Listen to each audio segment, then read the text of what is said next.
하나님 말씀 보겠습니다. 이사야 49장.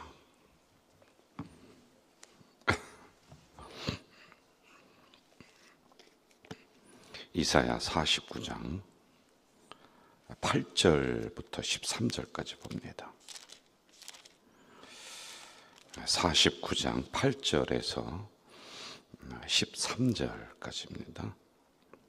우리 한 목소리로 읽도록 하겠습니다. 여호와께서 이같이 이르시되 은혜의 때에 내가 내게 응답하였고 구원의 날에 내가 너를 도왔도다. 내가 장차 너를 보호하여 너를 백성의 언약으로 삼으며 그들에게 그 황무하였던 땅을 기업으로 상속하게 하리라. 내가 잡혀있는 자에게 이르기를 나오라 하며 흑암에 있는 자에게 나타나라 하리라.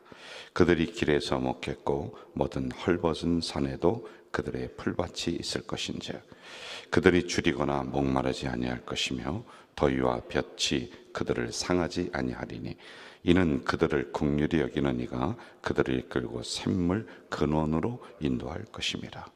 내가 나의 모든 산을 길로 삼고 나의 대로를 도두리니 어떤 사람은 먼 곳에서 어떤 사람은 북쪽과 서쪽에서 어떤 사람은 시님 땅에서 오리라.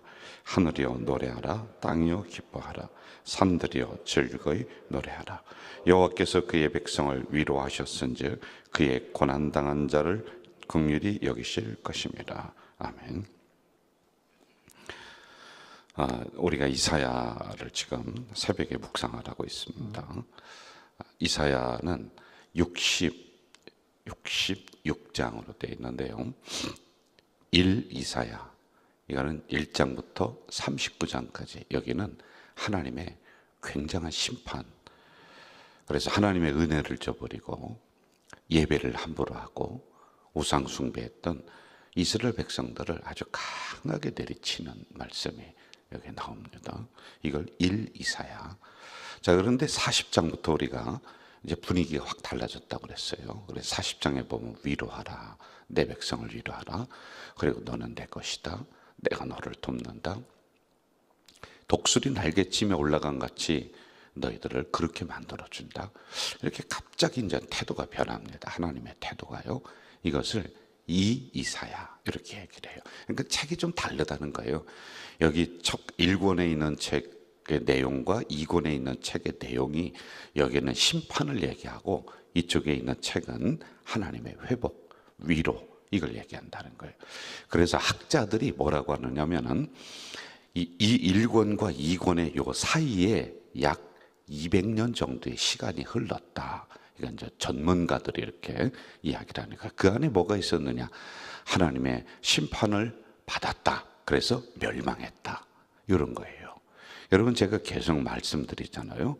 옆에 있는 일본이 우리를 살려주지 않고 중국이 우리를 살려주지 않고 하나님이 살려준다. 자, 이것처럼 이스라엘 백성들이 아수르라고 하는, 그러니까 오늘의 이제 중동이라고 보면 돼. 이란, 터키 이런 나라를 의지하는 거예요. 그래서 살려달라고. 그러니까 1 이사야에서는 하나님이 너희를 살려준다. 그 이사야 선지자가 강하게 꾸짖는 거예요. 그러니까 나중에 어떻게 돼요? 이 자기를 살려줄 것처럼 여겼던 강대국들이 와서 자기를 먹어버리잖아요. 이게 1 이사야 1장부터 39장까지에 있는 이런 내용들. 그래, 심판을 이야기하고 정신 차려라. 똑바로 하나님 믿어야지 심판당하지 않는다. 이렇게 우리가 좀 구분하면 될 것 같아요. 좀 새벽인데 이해가 좀 되셨죠? 그리고 이 이사야는 40장부터, 여러분 40장 한번 우리 봅시다. 1절 한번 가볼까요? 40장 1절. 자, 시작. 너희의 하나님이 이르시되 너희는 위로하라. 내 백성을 위로하라. 이렇게 나와요. 자, 그리고 40장 29절 30절 이렇게 봐요. 피곤한 자에게 능력 주시고 무능한 자에게 힘을 더하신다. 내가 너희를 독수리 날개쯤에 올라간 같이 그렇게 만든다. 갑자기 혼내키다가 위로하는 거야. 이게 다르다는 거예요. 그리고 41장 한번 봐요. 10절. 두려워하지 말라. 내가 너와 함께 한다. 이런 형태로 성경이 기록이 되고 있는 거예요. 그래서 그 차이를 우리가 조금 알고 이 말씀 들어가면은 굉장히 우리에게 주시는 은혜가 크다라고 하는 거예요. 자, 베아드라고 하는 그 사람이 이렇게 이야기합니다. 이 사람이 누구냐면은 역사학자야. 그런데 이 역사, 세계 역사를 쭉 연구하다가 하나 기가 막힌 걸 깨달은 거예요. 아, 하나님의 심판이 천천히 이루어진다. 그래서 사람들은 하나님의 심판이 없는 것으로 생각한다는 거예요. 천천히 이루어지는데 두 가지 특징이 있다. 첫째는 하나님의 심판을 하시기 전에 인간을 보니까 인간이 교만해. 굉장히 교만해요. 막 물질 만능주의가 일어나고 인간이 최고다 이런 게 역사적으로 보면 막 일어났다가 한순간에 꽝 하고 떨어진다는 거예요. 요게 있다는 겁니다. 그래서 우리에게 이렇게 해요. 이렇게 얘기합니다. 개인에게도 하나님의 심판이 일어나는데 그 사람이 만약에 교만해진다. 그럼 곧이어서 하나님의 심판이 있을 것을 빨리 알아차리라는 거예요. 그런데 교만한 우리는 스스로를 잘 몰라요. 옆에서 보면 저 사람이 옛날에 안 그랬었는데 아이고 저렇게 교만하네. 그 다음에 하나님의 심판이 임한다는 거예요. 이걸 알아야 된다는 겁니다. 그리고 두 번째 이렇게 얘기해요. 하나님의 심판은 이 맷돌이 있지 않습니까? 맷돌을 이렇게 돌리면서 여기다가 콩을 집어넣고서 이렇게 갈아요. 그리고 두부 만들잖아요. 이것처럼 하나님이 인간을 이 맷돌에 넣고서 가는 거야. 아주 부드럽게 보드랍게 가는 거예요. 그러니까 무슨 얘기냐? 깡그리 망하도록 만든다는 거예요. 이처럼 무섭다는 겁니다. 그런데 인간은 아까 얘기했죠. 교만해서 다 당하고 나야지 아이쿠 이렇게 한다는 겁니다. 그런 여러분 이 새벽에 나오신 여러분들은 혹시 교만하십니까? 뭐가 좀 잘 나가는 게 있어요? 여러분 그거 빨리 겸손으로 내려가야지. 안 그러면은 하나님이 개입하셔서 여러분을 꺾으시는 거예요. 그게 심판이라는 겁니다. 자, 이러한 우리가 부분을 1장에서 39장까지 계속 이 심판에 대한 부분을 우리가 봤습니다. 자, 그러면서 이제 40장으로 넘어오면서 오늘 49장으로 한번 좀 봅시다. 8절 한번 읽어봅시다. 8절 같이 할까요? 시작. 여호와께서 이같이 이르시되 은혜의 때에 내가 내게 응답하겠고 구원의 날에 내가 너를 도왔도다. 내가 장차 너를 보호하여 너를 백성의 언약으로 삼으며 나라를 일으켜 그들에게 그 황무였던 땅을 기업으로 상속하게 하리라. 아멘. 이스라엘 백성들이 하나님의 심판을 경고를 무시하고 이제 잡혀갔습니다. 그리고 그 기간이 그 나라에서 70년 동안 아주 고난을 겪어요. 그런데 이사야 선지자는 이제 너희들이 다시 돌아올 것이다. 그리고 회복될 것이다. 하나님이 너희를 이렇게 일으켜 주실 것이다. 구원의 때가 있다. 은혜의 때가 있다. 한번 꼭 기억하세요. 구원의 때, 은혜의 때. 이걸 기억하세요. 우리는 살아가면서 하나님의 심판, 그리고 고난, 어려움 많이 겪습니다. 그런데 그 안에 은혜, 구원, 하나님의 용서, 하나님의 복, 이게 동시에 담겨 있는 거예요. 이걸 발견해야지 되는 겁니다. 그래서 우리가 어려움이 오고 고난이 온다 그러면 이거 가지고 나는 다 끝났다라고 생각하지 말고 하나님이 이 고난 속에 은혜를 묻어두셨다. 이 어려움 속에 하나님의 축복을 묻어두셨다. 이걸 우리가 발견해야 돼요. 한번 저를 따라봐요. 고난 속에 은혜가 있다. 고난 속에 은혜가 있고 축복이 있는 거란 말입니다. 이거예요. 그래서 이스라엘 백성들에게 내가 너를 은혜의 때, 구원의 때로 너를 다시 일으켜 준다. 이건 오늘 우리들에게도 똑같습니다. 여러분, 우리 인생 속에 어려움만 계속되면 우리는 못 살아요. 그런데 그 안에 하나님의 은혜를, 하나님의 축복을 묻어두신 거예요. 그래서 고난은 축복의 학교라는 겁니다. 광야는 결코 내가 넘어져서 망하는 그 기간이 아니라 가나안을 가기 위한 하나의 과정이라는 거예요. 이걸 꼭 기억하세요. 자, 또 8절 봅시다. 8절 중간에 보면 내가 너를 도왔도다 내가 장차 너를 보호하며 이렇게 나와요. 한 번 더 읽어요. 내가 너를 어떻게 했다고요? 도왔다. 내가 장차 너를 보호한다. 저를 보시죠. 이희범 박사라고 하는 분이 있는데 이분이 누구냐 하면은 이제 그 장로님인데 선교사이면서 장로님이고 그리고 세계 경제 총재를 지낸 분이에요. 대단한 분이에요. 고학을 해서 거기까지 이렇게 올라간 분이란 말입니다. 자, 그런데 이분의 머리에서 세계 경제적인 여러 가지 그 정책이 나오고 하는 대단한 분인데 이분이 어디에 근무했느냐면 옛날에 그 9월 11일 쌍둥이 빌딩이 무너졌잖아요. 거기에 근무를 하고 있었어요. 자, 그날도 이제 비행기로 출퇴근을 하는데 공항에서 뭐 주스를 마셨는데 딸기 주스는 이 사람에게 안 맞아요. 그런데 어쩌다가 한 잔을 마셨는데 설사가 난 거예요.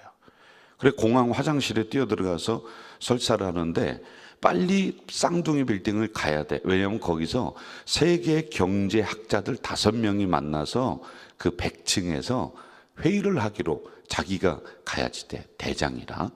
그런데 설사 때문에 못 가는 거예요. 그래 가려고 일어서려면 또 설사가 나고 또 일어서려면 또 설사가 나고 그래서 20분에서 30분을 공항에서 그 쌍둥이 빌딩 가지도 못하고 설사만 하고 있었어요. 그런데 다 끝나서 이제 가려고 이렇게 나오니까 비행기가 지나가더래요. 공항 밖에서 보니까 이렇게 낮게 지나가더래요. 오 하니까 보니까 쌍둥이 빌딩으로 비행기가 퍽 들어가더라는 거예요. 그래서 자기는 멍하니 있었대요.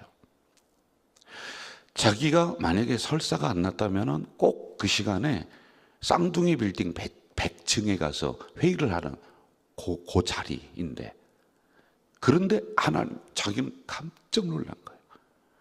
하나님이 설사를 통해서 자기를 보호하셨구나. 이게 막 전율이 일어나더라는 거예요. 이야, 이걸 만나지 않았으면 설사는 작은 고난이에요, 여러분. 이 작은 고난을 만나지 않았으면은 세상에 거기 가서 내가 죽을 그런 상황이 되었단 말이에요. 아하, 하나님 고난 속에 은혜를 묻어두시고 축복을 묻어두시는구나. 나를 보호하시는구나. 이걸 깨달았다는 거예요. 여러분 작은 고난이 온다고 해서 쓸데없다고 다 쳐버렸지만 그 안에 하나님의 보물이 담겨 있다니까요. 제가 이 설교를 준비하면서 이 예화를 제가 보면서 이 생각이 났어요. 제가 99년도인가요? 95년에 결혼해서 96년, 아마 97년쯤 될 것 같아요. 스리랑카라고 하는 곳으로 인도 스리랑카 1년간 선교를 갔다고 그랬지 않습니까? 그런데 거기에 선교를 하는데 고아들 한 40명 어린아이들을 모아서 하우스 집에서 먹이고 재우고 학교 보내고 공부 가르치고 예배 드리고 이게 선교예요. 거기에 제가 대장이에요. 그걸 제가 총책임을 맡는 거예요. 그러면 한 달에 한 번씩 여기는 읍내 여기는 이제 인천이라고 쳐보세요. 그러면 서울로 가서 서울 은행에 가서 돈을 찾아서 와야지 이 아이들을 한 달 동안 먹이는 거예요. 그럼 저는 한 달에 한 번씩 차를 가지고 은행으로 갑니다. 도시 은행으로 가서 돈을 찾아와요. 선교 헌금을 보낸 걸 찾아옵니다. 그래서 제가 차를 끌고 막 이렇게 갔어요. 가는데 앞에서 차가 딱 서는 거예요. 그래서 저도 모르게 저도 뒤에서 딱 섰어요. 아주 그냥 가까이. 근데 안 부닥쳤어요. 은행 거의 다 왔는데 이런 일이 일어난 거예요. 근데 그 사람이 내리더니 막 뭐라고 하는 거예요. 나한테 외국인이 쏠라쏠라고 막 그러는 거예요. 그래서 저도 내려가지고 이거 봐라. 이거 부닥치지도 않고 그랬는데 뭐 이렇게 시비 거냐 빨리 가라고. 그랬더니 막 그냥 그냥 멱살 잡듯이 막 그렇게 해요. 막 소리 지르고 막 그래. 그래 그것 때문에 제가 30분을 늦었어요. 30분. 그리고 서로 화해를 하고 부닥치지 않았으니까. 그리고 차를 몰고서 막 가려고 그러니까 은행에서 뻥 터지는 거예요. 폭탄이. 거기는 분쟁 지역이라 테러리스트들이 그렇게 그 중요한 건물에 폭탄을 설치하는데, 큰 중간 트럭에 폭탄을 싣고 은행으로다가 이 차가 확 들어가 버린 거예요. 그 안에서 꽝 터져버린 거예요. 몇백 명 죽었습니다. 내가 시간을 딱 재보니까 요 차 작은 사고, 그 싸움이 없었으면은 나는 그 은행 가서 앉아 있을 시간이야. 돈 찾으려고 저는 죽었습니다. 그런데 작은 고난을 만나서요, 큰 어려움을 피하게 하시는 거예요. 여러분, 작은 고난이 있습니까? 그 안에 은혜 묻어 두신 거예요. 축복을 묻어 두시고 그 안에서 하나님이 보호하시는 거예요. 10절로 갑시다. 10절 같이 한번 읽을까요? 시작. 그들이 줄이거나 목마르지 아니할 것이며 더위와 볕이 그들을 상하지 아니하리니 이는 그들을 긍휼히 여기는 이가 그들을 이끌고 샘물 근원으로 인도할 것임이라. 할렐루야. 자, 잘 봐요. 내가 너를 도왔다. 내가 너를 보호했다. 여러분, 작은 고난 안에서 이게 있다. 왜 어려움이 오지? 아니, 글쎄 더 큰 고난 막아주셨다니까. 그게 은혜라니까. 그런데 10절에서는 더 구체적으로 세 가지를 얘기합니다. 첫째, 줄이거나 목마르지 아니하도록 하나님이 다 예비하신 거예요. 여러분, 생활 속에 일어나는 어려움들, 경제적인 부분들, 먹는 부분들 많이 있어요. 그런데 하나님이 굶지 않도록, 줄이지 않도록, 목마르지 않도록 하나님이 땅의 것으로 넉넉하게 베풀어 주실 줄 믿습니다. 그리고 두 번째, 더위와 볕이 그들을 상하지 못하게 한다. 우리를 상하지 못하게 하는 거예요. 더위와 볕이. 여러분, 더위, 볕, 이거는 영적으로 보면은 악한 세력이 우리를 막 침범해. 그런데 하나님이 사방으로 막아주시는 거예요. 팔방으로 막아주시는 거예요. 이런 은혜가 오늘 하루 있을 줄 믿습니다. 아니, 어떻게 하루만 있어요? 평생 이런 은혜가 여러분 떠나지 않기를 주의 이름으로 축복합니다. 악한 사단이 와서 내 삶의 볕을, 태양을 내려줘서 말라 죽도록 하는데 하나님이 이걸 보호해 줘. 세 번째, 인도하되 샘의 근원으로 인도한다는 거예요. 여러분, 샘의 근원은 뭡니까? 계속 물이 나는 거야. 물이 마르지 않는 거예요. 축복의 근원이에요. 이렇게 구체적으로 보호해 주신다, 도와준다. 정리할게요. 여러분, 작은 고난 앞에 너무 실망하고 너무 신앙을 내려놓지 마세요. 이 작은 고난 만나서 큰 고난을 피하게 하시는 은혜야, 은혜. 그것만이 아니라 10절로 갔더니 내가 너를 샘의 근원으로 인도한다. 그리고 자연적인 재해, 더위와 볕이 너를 상하지 않도록, 악한 마귀가 근접하지 못하도록 구체적으로 내가 너를 보호한다. 그리고 네가 줄이거나 목마르지 않도록 땅의 것으로 넉넉하게 베풀어 준다. 이 은혜가 넘치기를 주의 이름으로 축원합니다. 사랑하시는 아버지 하나님, 오늘 귀한 말씀을 주셨습니다. 이사야, 이 역사적인 그 부분을 통해서 우리에게 은혜 주시고 우리에게 말씀 주시고, 오늘은 특별히 내가 너를 보호한다, 내가 너를 돌본다 말씀하시니 감사합니다.